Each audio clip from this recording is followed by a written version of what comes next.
Expert, faites confiance à en France.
donc sur ce deuxième acte qui en comporte 7 saisons, puisque le championnat de France de drift cette année a une manche supplémentaire, mystère d'ailleurs puisque la finale n'a pas été encore dévoilée. Elle aura lieu, bon je vous avoue on a quand même quelques petits indices, mais pour l'instant on ne peut pas trop dévoiler, mais voilà, si vous voulez ne rien manquer, eh bien n'hésitez pas à nous suivre sur les réseaux sociaux. La troisième manche sera bien sûr du côté du Val d'Argenton, ensuite on ira sur la classique de Croix-en-Ternois, l'Ubiosmed qui est en train de une place de choix au calendrier.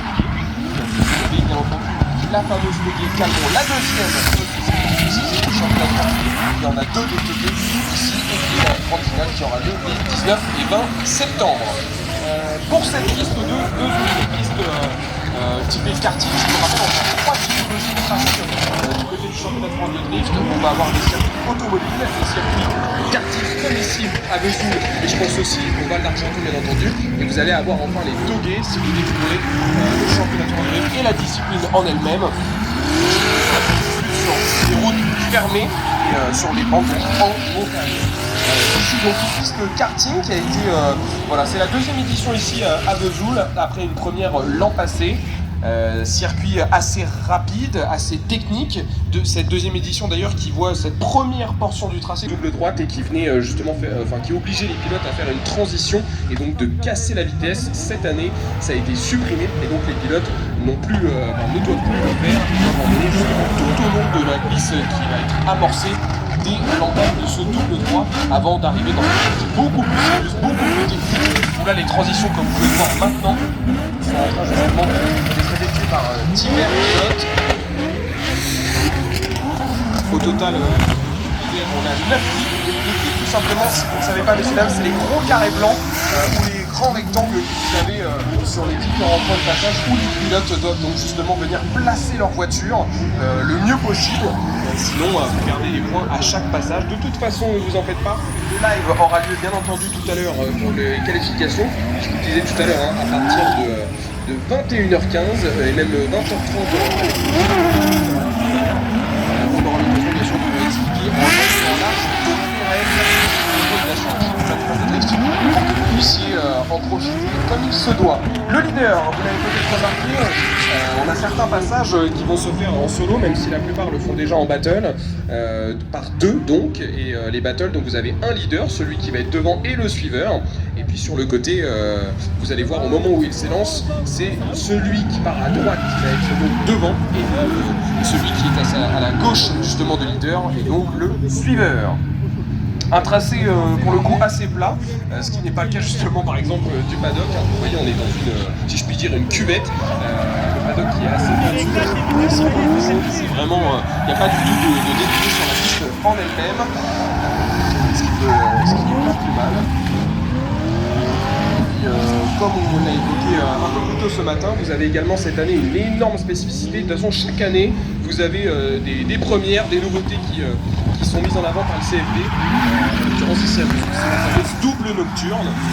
Double nocturne, vous avez compris, la compétition n'a lieu que à partir de la nuit. Alors, pas forcément puisque on passe en heure d'été, donc forcément les soleils sont encore présents, mais au fur et à mesure, vous allez voir le soleil décliner, la nuit va faire place. Et vous allez avoir des images encore plus spectaculaires que d'habitude. Puisqu'on parle du tracé, ça c'est fait, mais il y a bien sûr des pilotes qui l'arpentent en long et en large, catégorie pro, catégorie élite, dans cet ordre croissant. Catégorie pro composée ce week-end de 23 pilotes, dont 7 rookies, qui débutent donc cette saison ici au championnat de France de drift en